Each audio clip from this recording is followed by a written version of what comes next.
Hey there, Windows users.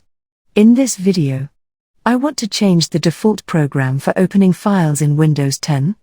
Well, so let's get started. First thing first. So, let's say you have a file, like a text file, and you want to change the default program it opens with. Here's what you do. First, right-click on the file you want to change the default program for. Then, from the drop-down menu, select Open With. Here, you'll see a list of suggested programs to open the file with. If your desired program isn't listed, don't worry. Click on Choose Another App. Then click on More App. Now, you can browse your computer for the program you want to use.